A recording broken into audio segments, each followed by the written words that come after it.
MMAplanet talking to Germaine de Randamie, who fights Holly Holm at UFC 208 for the first ever UFC Women's Featherweight title. Germaine, your own media day, just days before your biggest UFC fight so far. How does it feel?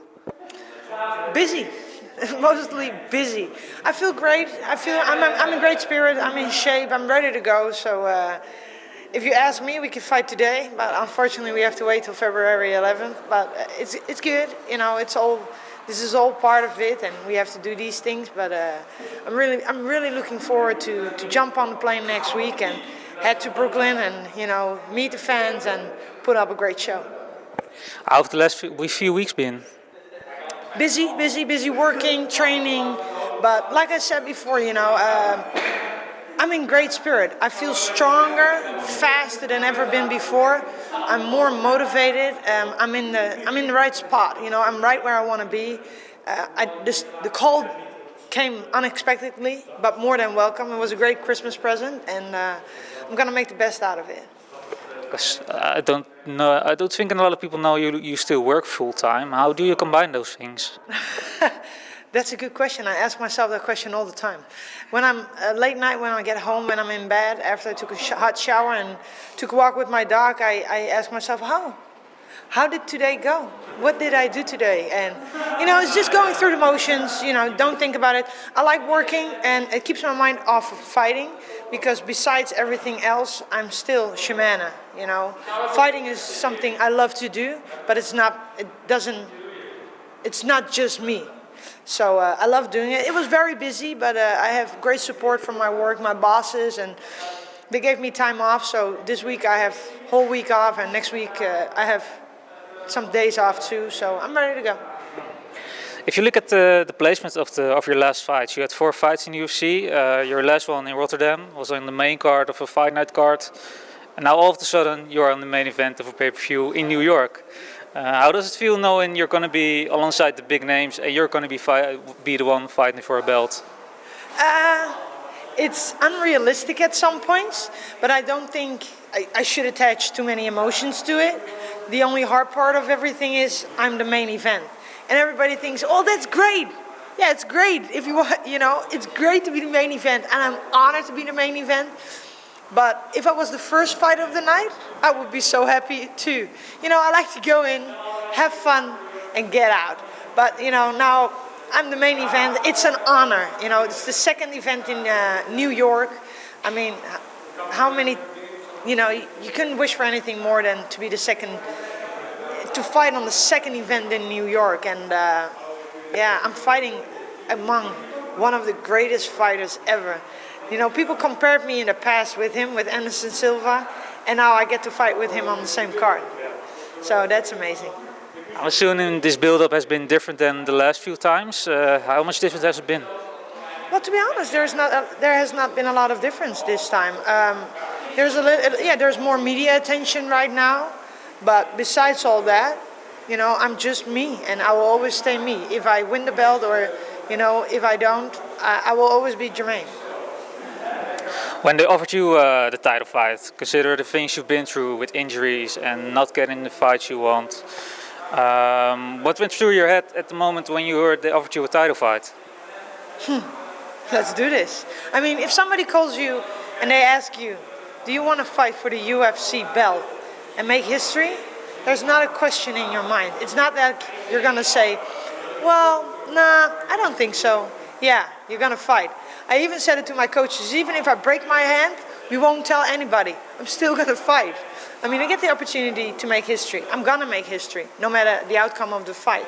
So, yeah. And the first thing what happened when they called me, I was like, hold on 1 second. Did you just really ask me if I wanted to fight for the belt? And they were like, yeah, we just did. I'm like, oh, they did. Oh. So there was no doubt in my mind. I was going to fight, yes, of course. To clear a few things up, did they offer you Cyborg first, or did you offer Holly first? No, they offered me Cyborg first, and I just wanted to fight, so I was like open to the fight, and then I didn't hear anything much about it after, and then they called me to fight Holly, and they offered me to fight Holly for the belt. So I mean, I have a lot of respect for Holly. She's a tremendous athlete. She's a legend. She did a lot for the sport. You know, I respect her a lot. So for me, it's an honor to fight such a great champion as Holly. Holly Holm, the former champ in the UFC, former boxing champ, but you're a unbeaten Muay Thai champion, world champion. How do you see the fight playing out? I really don't think about it that much, you know. I believe because this is MMA. This is not boxing. This is not kickboxing or Muay Thai, where we're both good at. This is MMA. This is a totally different sport. You cannot compare one with the other. So wherever the fight goes, it has to go. If it goes to the ground, it will go to the ground. If we stay on the feet, we stay on the feet. One way or another, it's going to be an amazing fight. About the fight itself, you're not preparing for a fight at 135 pounds, but at 145, and now you're fighting 5 rounds instead of 3. How do you feel about the change in weight and the duration of the fight? The changing weight is perfect. I don't have to cut weight. I'm already close to the fight weight. I basically don't have to cut for 145. So, you know, I mean, how ideal is that? I can eat whatever I want. You know, I don't have to suffer. It's not like suffering, but, you know, I don't have to feel bad, anything at all. So I feel great about that. And 5 rounds, 3 rounds, it doesn't matter, you know. Fighting is in my heart, and some people like to say it's in my DNA. I believe I'm born to fight. I have the mentality to fight. If I have to fight 10 rounds, I will fight 10 rounds. I will fight as long as I have to. There's a lot of talk about UFC 208, that it's a very weak pay-per-view event, and it's weird that you and Holly are fighting for the featherweight title while Cyborg is out. Does that make things weird? No, not at all. I think it's a lack of, it's not a lack. I think a lot of people don't know what Holly and I have accomplished. And a lot of people look at the previous fights, but it doesn't say anything about me or Holly.